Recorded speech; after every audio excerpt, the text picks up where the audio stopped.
அனைவருக்கும் வணக்கம். இன்றைக்கி வந்து பார்த்திங்கன்னா டேட் வந்து 21/8/2024 புதன்கிழமை அன்னைக்கு Nifty index, bank Nifty index இது ரெண்டுலேயுமே சிபிஆர் இண்டிகேட்டர் யூஸ் பண்ணி எப்படி ட்ரேட் பண்ணுறது அப்படிங்கிறத பார்த்துடலாம். அனைவருக்கும் வணக்கம். இன்றைக்கி வந்து 21/8/2024 புதன்கிழமை அன்னைக்கு Nifty index, bank Nifty index இது ரெண்டுலேயுமே சிபிஆர் இண்டிகேட்டர் யூஸ் பண்ணி எப்படி ட்ரேட் பண்ணுறது அப்படிங்கிறத பார்த்துடலாம். அதுக்கு முன்னாடி நேற்று யூஎஸ் மார்க்கெட் என்னாச்சு அப்படிங்கிறத நீங்களே பாருங்கள். செம்மையான ஒரு கன்சால்டேஷன். டவ் ஜோன்ஸ் வந்து பார்த்தீங்கன்னா 0.15% நெகட்டிவில் முடிஞ்சிருக்கு. S&P 500 வந்து பார்த்தீங்க அப்படின்னா 0.2% நெகட்டிவில் முடிஞ்சிருக்கு.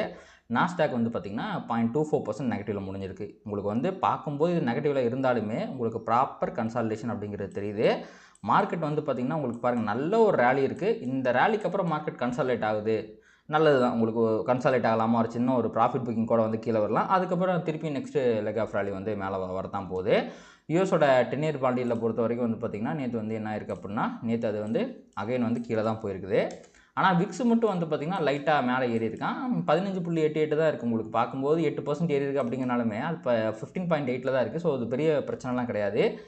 எனக்கு தெரிஞ்சு இந்த வாரத்தில் இம்பார்ட்டன்ட் ஈவெண்ட் வந்து உங்களுக்கு ஜாப் ஸ்டேட்டாக தாங்க வருது. தேர்ஸ்டே அன்னைக்கு வந்து ஜாப் ஸ்டேட்டாக இருக்குது, நாளைக்கு இருக்குது. ஸோ அதனால் வந்து கொஞ்சம் விக்ஸ் ஏற்றுறாங்க அப்படின்னு நினைக்கிறேன். பெருசாக இதை பார்த்து நம்ம வந்து பயப்பட தேவையில்லை. இப்போதைக்கு வந்து பார்த்திங்கன்னா யூஎஸ் மார்க்கெட் வந்து ஓகேவாக தான் இருக்குது, பெரிய நெகட்டிவிட்டிலாம் இல்லை. நீங்கள் வந்து இந்த ஹெவி வெயிட் ஸ்டாக்ஸையுமே நீங்கள் பார்க்கும்போது நீங்கள் பார்த்தீங்க அப்படின்னா உங்களுக்கு NVIDIA 2% டவுன் ஆயிருக்கு, அவ்வளோதான். மற்றபடி வந்து எல்லாருமே ஓரளவுக்கு ஃப்ளாட்டாக தான் முடிச்சிருக்காங்க. ஸோ அடுத்து நம்ம வந்து இந்தியன் ஏடிஆரை பார்த்துருவோம் நம்ம. ஸோ ஏடிஆரை பொறுத்த வரைக்கும் நாலுமே வந்து பார்த்திங்கன்னா நம்ம மார்க்கெட்டில் பாசிட்டிவாக தான் முடிஞ்சிருக்கு. பேங்கிங் எல்லாமே ஒரு 0.3% பாசிட்டிவாக முடிஞ்சிருக்கு. விப்ரோ மட்டும் நியர்லி 1% பாசிட்டிவ். ஆனால் இன்ஃபோசிஸ் வந்து 0.4% பாசிட்டிவ். இந்த ரேஞ்சில் தான் முடிச்சிருக்காங்க. அதுவே நீங்கள் வந்து அங்கே ஓகே ஏடிஆரில் அங்கே பார்க்கும்போது ஐசிஐசி வந்து நெகட்டிவாக முடிச்சிருக்கான். HDFC bank negative. இங்கே எந்த அளவுக்கு பாசிட்டிவாக இருந்தாங்களோ அதே அளவுக்கு வந்து பார்த்திங்கன்னா யூஎஸ் மார்க்கெட்டில் நெகட்டிவாக முடிச்சிருக்காங்க. விப்ரோ வந்து இந்தியன் மார்க்கெட் அளவுக்கு பாசிட்டிவாக இல்லை. இன்ஃபோசிஸ் வந்து இந்தியன் மார்க்கெட் அளவுக்கு பாசிட்டிவாக இல்லை. எதுவுமே வந்து பார்த்திங்கன்னா இந்தியன் மார்க்கெட் அளவுக்கு பாசிட்டிவாக இல்லை. ஸோ இது ஒரு சின்ன நெகட்டிவிட்டி வந்து இண்டிகேட் பண்ணுது ஏடிஆர் வந்து. ஸோ அடுத்து வந்து எஃப்ஐ இண்டிகேட்டடை பொறுத்த வரைக்கும் எஃப்ஐ வந்து ஒரு 1400 கோடி வந்து செல் பண்ணியிருக்காங்க. டிஐ அகைன் 2200 கோடி பை பண்ணியிருக்காங்க. So overall net institution figure வந்து பாசிட்டிவாக தான் இருக்குது. ஸோ அதனால தான் மார்க்கெட் நேற்று வந்து நல்லா ரேலி ஆச்சு. முக்கியமாக நேற்று வந்து comparatively banking and financial sector வந்து நல்லா பெர்ஃபார்ம் பண்ணுச்சு. ஆனால் அதற்கான பெரிய ஒரு கியூ எதுவும் இருக்க மாதிரி எனக்கு தெரில. ஸோ நெட் இன்ஸ்டியூஷன் ஃபிகர் பாசிட்டிவாக இருக்கிறது மார்க்கெட்டுக்கு ஒரு பாசிட்டிவ் தான். அண்ட் இப்போதைக்கு வந்து வேர்ல்டு மார்க்கெட் ஃபியூச்சர்ஸை பொறுத்த வரைக்கும் எல்லாமே வந்து பாசிட்டிவாக தான் இருக்குது. உங்களுக்கு யூஎஸ் மார்க்கெட்டும் பாசிட்டிவாக தான் இருக்குது, யூரோப்பியன் மார்க்கெட்டும் பாசிட்டிவாக தான் இருக்குது, நிக்கி மார்க்கெட்டும் பாசிட்டிவாக தான் இருக்குது, காஸ்பி மட்டும் நெகட்டிவாக இருக்கா, மற்ற எல்லாமே பாசிட்டிவாக தான் இருக்குது. ஸோ ஓவரால் மார்க்கெட் வந்து பார்த்திங்கன்னா நம்ம பாசிட்டிவ்னு எடுத்துக்கலாம். ஸோ அதுக்கப்புறம் நம்ம வந்து கிஃப்ட் நிஃப்டியை பார்த்துருவோம். கிஃப்ட் நிஃப்டி வந்து பார்த்திங்கன்னா 690 அப்படின்ட்டு ஒரு 30 பாயிண்ட் வந்து கேப் டவுன் காட்டுறேன். ஜஸ்ட் 30 பாயிண்ட்லாம் அதில் ஒன்றுமே கிடையாது. ஸோ இப்போ நேற்று ப்ரைஸ் ஆக்ஷன் வந்து எப்படி இருக்குது, என்ன ஆகுது அப்படிங்கிறத பார்த்து விட்டு ஃபர்தராக என்ன ஆக போகுது அப்படிங்கிறத பார்ப்போம். 5 மினிட்ஸ்லாம் நம்ம பார்ப்போம் டெய்லி சிபிஆருக்கு. ஸோ டெய்லி சிபிஆரில் வந்து பார்த்திங்கன்னா கன்சிக்யூட்டிவாக 3வது நாள் விர்ஜின் சிபிஆர் ஃபார்ம் ஆகிருக்கு நிஃப்டியில். இங்கே பாருங்கள், இது ஒரு விர்ஜின் சிபிஆர், செம்மையான ரேலி, 400 பாயிண்ட் ரேலி, அகைன் ஒரு கன்சால்டேஷன், அதுக்கப்புறம் திருப்பி மேலே போயிருக்கு. ஸோ இந்த கன்சால்டேஷனுக்கு அப்புறம் மேலே போனது வந்து மார்க்கெட் பாசிட்டிவாக இருக்குது, செல்லிங் ப்ரெஷர்லாம் வரதுக்கு பெருசாக வாய்ப்பு இல்லை அப்படிங்கிறத வந்து இண்டிகேட் பண்ணுது. அண்ட் அகைன் விர்ஜின் சிபிஆர் வேறு வந்திருக்கு. ஸோ 3 நாள் விர்ஜின் சிபிஆர் ஓகே. இன்றைக்கி ஆனால் கண்டிப்பாக அது விர்ஜின் சிபிஆராக இருக்காது நிஃப்டியில். ஸோ அது வந்து ரொம்ப முக்கியமான விஷயம். கண்டிப்பாக வந்து சிபிஆரை வந்து தொற்றுவாங்க. ஒரு நிமிஷம் இருங்க, உங்களுக்கு நான் வந்து இன்றைக்கி சிபிஆரை காட்டுறேன். ஸோ இதான் வந்து பார்த்திங்கன்னா இன்றைக்கி ஃபார்ம் ஆக போகிற சிபிஆர். நான் தொற்றுவாங்கன்னு சொன்னேன் பார்த்தீங்களா. ஸோ ஆல்ரெடி வந்து பார்த்திங்கன்னா அவன் வந்து ஒரு 30 பாயிண்ட்டுக்கு போக கேப் டவுன் தான் இண்டிகேட் பண்ணுறான். ஸோ தட் கண்டிப்பாக வந்து அவன் வந்து கீழே இந்த ரேஞ்சில் தான் 40-50 ரேஞ்சில் தான் ஓப்பன் ஆகிறதுக்கு வாய்ப்பு இருக்குன்னு நினைக்கிறேன். ஸோ ஓப்பன் ஆனதுக்கப்புறம் சிபிஆரை தொட்டுட்டு அதுக்கப்புறமா மேபி கீழே போகலாம், அது கன்சால்டேட் ஆகலாம், என்ன வேணால் ஆகலாம். ஸோ கண்டிப்பாக உங்களுக்கு ஆல்ரெடி 3 விர்ஜின் சிபிஆர் வந்திருக்கிறதுனால இந்த இடத்துல கன்சால்டேஷன் வேறு நடந்திருக்கு. ஸோ கண்டிப்பாக இந்த விர்ஜின் சிபிஆரை கொஞ்சம் சப்போர்ட் பண்ணுறதுக்கு வாய்ப்பு இருக்குது. பட் எந்த அளவுக்கு பெருசாக சப்போர்ட் பண்ணணும் அப்படின்னு நமக்கு தெரியாது. மேபி இது ஒரு வீக் விர்ஜின் சிபிஆராக இருக்கிறதுக்கு வாய்ப்பு இருக்குது. பட் இது வந்து ஒரு ஸ்ட்ராங்கான விர்ஜின் சிபிஆராகவும், இது வந்து ரொம்ப ஸ்ட்ராங்கான விர்ஜின் சிபிஆராகவும் இருக்கிறதுக்கு வாய்ப்பு இருக்குது. ஸோ நம்ம அதை வந்து பொறுத்து இருந்து பார்ப்போம் இன்றைக்கி மார்க்கெட் என்ன பண்ணும் அப்படிங்கிறது. ஆல்ரெடி கொஞ்சம் மார்க்கெட் ஓவராக ரேலி ஆனதுனால இன்றைக்கி நான் வந்து ஒரு சின்ன கரெக்ஷன் வந்து அது வந்து திருப்பி வந்து மேலே போகும் அப்படிங்கிற மாதிரி எதிர்பார்க்குறேன். That is my expectation. But system நம்ம சிபிஆர் வந்து அசனிங் சிபிஆராக ஃபார்ம் ஆகிருக்கிறதுனால S1 கிட்டேயே ப்ரைஸ் ரிவர்சல் ஆகி மேலே போகிறதுக்கு எல்லா வாய்ப்பு இருக்குங்க. பாருங்கள், ஒரு மார்னிங் ஸ்டார் வந்திருக்கு, அங்கேருந்து நல்ல வால்யூமோட மேலே ஏற்றிருக்காங்க. ஸோ தட் அவ்வளோ சீக்கிரத்தில் வந்து இவங்க வந்து கிவ் அப் பண்ண மாட்டாங்க கண்டிப்பாக. ஸோ 600 கிட்டேயே இப்போ 672 இருக்குது பார்த்தீங்களா. இந்த 600 கிட்டே S1 கிட்டேயே ஒரு நல்ல சப்போர்ட் கிடைக்கிறது வாய்ப்பு இருக்குது. இன்கேஸ் அது மிஸ் ஆனாலும் உங்களுக்கு வந்து விர்ஜின் சிபிஆர் ரிவர்சல் அப்படிங்கிறது வரதான் போகுதுன்னு நினைக்கிறேன். இன்றைக்கும் மார்க்கெட் மேலே போகுமா, அதற்கான சாத்தியக்கூறுகளும் இருக்குது. ஏன்னா அசெண்டிங் சிபிஆர்னா ப்ரைஸ் வந்து R1 தாண்டி மேலே போகிறதுக்கு எல்லா வாய்ப்பு இருக்குது.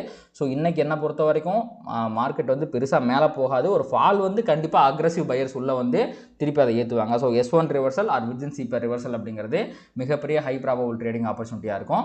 ஆனால் கண்டிப்பாக உங்களுக்கு வந்து R1 தாண்டி மேலே போயிட்டான்னு வைங்களேன், கண்டிப்பாக நீங்கள் ஒரு ராலி எதிர்பார்க்கலாம். 800க்கு ஈஸியாக போகும். ஏன்னா இங்கே பாருங்கள், இந்த இடத்துல நல்ல கன்சால்டேஷன் இருக்குது. இதை பிரேக் பண்ணும்போதே பையர்ஸ் வந்து அக்ரெசிவ் ஆயிடுவாங்க. ஸோ தட் நல்ல ஒரு ராலியை மேலே எதிர்பார்க்கலாம். ஸோ இதுதான் வந்து பார்த்திங்கன்னா நிஃப்டியை பொறுத்த வரைக்கும் இன்றைக்கி வந்து ஹை ப்ராபபிள் ட்ரேடிங் ஆப்பர்ச்சுனிட்டிஸ். பொசிஷனெல்லாம் வந்து பார்த்திங்க அப்படின்னா உங்களுக்கு இங்கே பாருங்கள், இந்த சேனல் பேலட்லேருந்து பிரேக் அவுட் ஆகிருக்கு. அதுக்கப்புறம் ஒரு கன்சல்டேஷன், அதுக்கப்புறம் ஒரு பிரேக் அவுட். ஸோ கண்டிப்பாக உங்களுக்கு வந்து இந்த ஹையை தாண்டும் போது நீங்கள் திருப்பி இன்னொரு 100 பாயிண்ட் ரேலி ஒரு 900 வரைக்கும் போகிறதுக்கான வாய்ப்பு இருக்குமா அப்படிங்கிறத பார்க்கணும். இந்த இடத்துல வேறு ஒரு கேப் இருக்குது, அந்த கேப்பை ஃபில் பண்ணுமா அப்படிங்கிறதையும் பார்க்கணும். ஸோ உங்களுக்கு கீழே சப்போர்ட்டை பொறுத்த வரைக்கும் பொசிஷனலாக வந்து சப்போர்ட் வந்து பார்த்திங்கன்னா 24,500 கிட்ட இருக்குது. அதே மாதிரி பொசிஷனல் ரெசிஸ்டன்ஸ் அப்படிங்கிறது உங்களுக்கு இந்த கேப்புக்கு அப்புறம் ரவுண்ட் நம்பர் வேறு இருக்குது. ஸோ அதனால் இந்த 973லேருந்து இந்த 25,000 வரைக்குமே வந்து பார்த்திங்கன்னா ஒரு நல்ல ரெசிஸ்டன்ஸாக இருக்கிறதுக்கு வாய்ப்பு இருக்குது. ஸோ மார்க்கெட் வந்து புல்லிஷ் பயாஸில் தான் இருக்குது அப்படிங்கிறத நம்ம நிஃப்டி பொறுத்த வரைக்கும் தெரிஞ்சுக்க வேண்டிய விஷயம். அப்படியே நம்ம பேங்க் நிஃப்டி பக்கம் வந்துடுவோம். ஸோ பேங்க் நிஃப்டியில் முதல்ல நம்ம வந்து சிபிஆர் வச்சு என்ன எது அப்படிங்கிறத பார்த்துருவோம். ஸோ இன்றைக்கி பேங்க் நிஃப்டிலுமே வந்து பார்த்திங்க அப்படின்னா ஒரு நிமிஷம் இந்த லைன்ஸ்லாம் நான் டெலிட் பண்ணிடுறேன். ஓகே, பேங்க் நிஃப்டிலுமே வந்து பார்த்திங்க அப்படின்னா ஃபஸ்ட்டு ஓகே நம்ம டெய்லி சிபிஆரை பார்த்துட்டு அதுக்கப்புறம் டுமாரோ சிபிஆரை பார்ப்போம். பேங்க் நிஃப்டியில் விர்ஜின் சிபிஆர் ஃபார்ம் ஆகலைங்க. ஆனால் இந்த இடத்துல அக்ரெசிவ் பையர்ஸ் இருக்காங்க. எந்த ரேஞ்சில் இருக்காங்கன்னா 400 ரேஞ்சில் இருக்காங்க. ஸோ இங்கிருந்தால் ப்ரைஸை ஏற்றிருக்காங்க. அண்ட் ப்ரைஸ் வந்து which is closed above R1 and previous day high which is bulls are in control அப்படிங்கிறது இதுக்கான இன்டர்பிரேஷன். ஸோ மார்க்கெட் இன்றைக்குமே மேலே போகிறதுக்கு வாய்ப்பு இருக்குது. இன்கேஸ் ஃபால் வந்துச்சு அப்படின்னா நேற்று லோ இருக்குது பார்த்தீங்களா, ப்ரீவியஸ் டே லோவான இந்த 50,400 கிட்ட ஒரு நல்ல சப்போர்ட் எடுக்கிறதுக்கு எல்லா வாய்ப்பு இருக்குது. நம்ம அதை பொறுத்திருந்து பார்ப்போம். அவ்வளோ தூரம் முதல்ல வரானா அப்படின்னு பார்ப்போம். ஏன்னா 500ங்கிறது வந்து பார்த்திங்கன்னா ஒரு ரவுண்ட் நம்பர் சப்போர்ட்டாக இருக்கிறதுக்கும் வாய்ப்பு இருக்குது. ஸோ உங்களுக்கு இங்கே பார்க்குறதுக்கு 700ல் முடிச்சிருந்தாலும் உங்களுக்கு ஆவரேஜ் க்ளோசிங் அப்படிங்கிறது 800 தான். 800லேருந்து 500க்கு வரணும், 300 பாயிண்ட் ஃபால் வரணும். ஸோ நம்ம பார்ப்போம் அது என்ன ஆக போகுது அப்படிங்கிறத. ஸோ அடுத்து நம்ம அப்படியே டுமாரோ சிபிஆர் போனீங்க அப்படின்னா பேங்க் நிஃப்டிலையுமே வந்து பார்த்திங்கன்னா அசெண்டிங் மீடியம் சிபிஆர் தான் ஃபார்ம் ஆயிருக்கு. ஸோ ப்ரைஸ் வந்து நிஃப்டிக்கு சொன்ன மாதிரியே தான் இங்கே பாருங்கள், ஒரு ஹெட் அண்ட் ஷோல்டர்ஸ் போட்டு கீழே வந்திருக்கான். இதை தாண்டும் போது கன்ஃபார்மாக 51,026ங்கிற நேற்று இந்த ஹையை தாண்டும் போது இன்னொரு 200-300 பாயிண்ட் வந்து மேலே போகிறதுக்கு எல்லா வாய்ப்பு இருக்குது. அதே மாதிரி இது வந்து ஒரு நல்ல ரெசிஸ்டன்ஸாக இருக்கும். இதை தாண்டி R1ஐயும் தாண்டும் போது 51,100 அப்படிங்கிறது அதுக்கப்புறம் ஒரு நல்ல ரெசிஸ்டன்ஸாக மாறும். இது ரெண்டுமே தாண்டும் போது மார்க்கெட்டில் ஒரு ரேலியை வந்து நம்ம எதிர்பார்க்கலாம். இன்றைக்கி வந்து பேங்க் நிஃப்டியை பொறுத்த வரைக்குமே வந்து ஒரு ஹை ப்ராபபிள் பேட்டர்ன் அப்படிங்கிறது S1 ரிவர்சல்.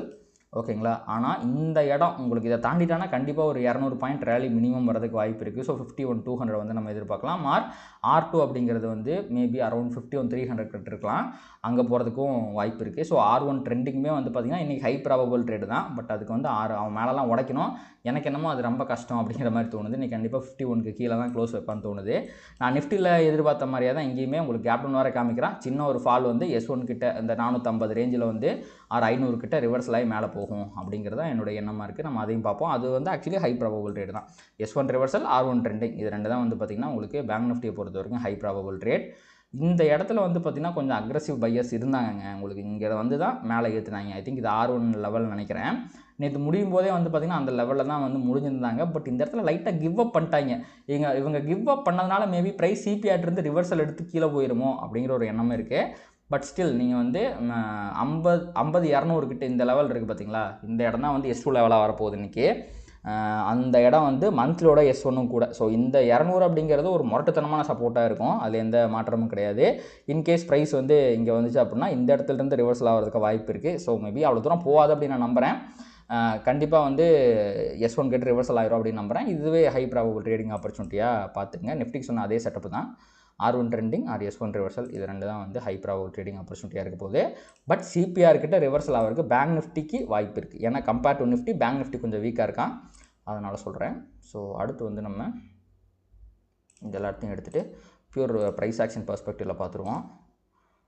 ஸோ இங்கே பாருங்கள், இதுதான் வந்து அந்த சேனல் பேட்டர்ன். இதில் வந்து பார்த்திங்கன்னா கரெக்டாக லோயர் லோ போட்டு மேலே வந்துட்டு நேற்று தான் ப்ரைஸ் பிரேக் அவுட் ஆகிருக்கு. ஸோ இந்த ப்ரைஸ் ஆக்ஷன் வச்சு பார்க்கும்போது ஃபாலுக்கெலாம் வாய்ப்பே இல்லை, மார்க்கெட் மேலே தான் போயாகணும். மேபி உங்களுக்கு வந்து இந்த இன்றைக்கும் நாளைக்கும் மார்க்கெட் கன்சால்டேட் ஆகிட்டு எப்போ வந்து இந்த 51,200 உடைக்கிறானோ அதுக்கப்புறம் வந்து இதுதான் மந்த்லி சிபிஆர் ரேஞ்சு, அவ்வளோ தூரம் போகிறதுக்கான வாய்ப்பு இருக்குதுன்னு நினைக்கிறேன். ஏன்னா நல்ல கன்சல்டேஷன் 1 2 3 தடவை வந்திருக்கான். எப்போவுமே 4வது தடவை வந்து ஒரு ப்ரைஸ் ஆக்ஷன் பேட்டர்னில் வந்து பிரேக் அவுட் நடக்குதுன்னா கண்டிப்பாக மேலே தான் போகும். ஸோ மேபி உங்களுக்கு வந்து இந்த பொசிஷனில் பார்க்கும்போது நல்ல கன்சல்டேஷன் வந்திருக்கனால மிகப்பெரிய ஃபால்லாம் வரதுக்கு வாய்ப்பு இல்லை. மார்க்கெட் கண்டிப்பாக ஒரு சின்ன இன்றைக்கி ஒரு ரேஞ்சுக்குள்ளே தான் முடிச்சுட்டு அதுக்கப்புறம் தான் மேலே போவோம் அப்படிங்கிற மாதிரி தோணுது. கண்டிப்பாக உங்களுக்கு பொசிஷனெலாம் வந்து 51 இந்த ரெசிஸ்டன்ஸ் லைன் இருக்குது பார்த்தீங்களா, 51,200 அப்படிங்கிறது மேலே வந்து ஒரு நல்ல ரெசிஸ்டன்ஸாக இருக்கும். சப்போர்ட்டை பொறுத்த வரைக்கும் இந்த டேக்கான லோவான 50,400 வந்து மிகப்பெரிய சப்போர்ட்டாக இருக்கும். இந்த கேண்டிலோட பாதி எடுத்துக்கிட்டிங்கன்னா 50,600 அப்படிங்கிறது ஒரு நல்ல சப்போர்ட்டாக இருக்கும். இதெல்லாம் தான் வந்து பார்த்திங்கன்னா பொசிஷனலாக சப்போர்ட் லைன்ஸ். நீங்கள் ஏதாவது ஸ்ட்ராட்டஜி பண்ணுறீங்க அப்படின்னா இதை பேஸ் பண்ணி பண்ணால் பொசிஷனலாக கரெக்டாக இருக்கும். பட் ரிஸ்க்கை வந்து பார்த்து பண்ணிக்கோங்க, அதிகமாக ரிஸ்க் எடுக்காதீங்க.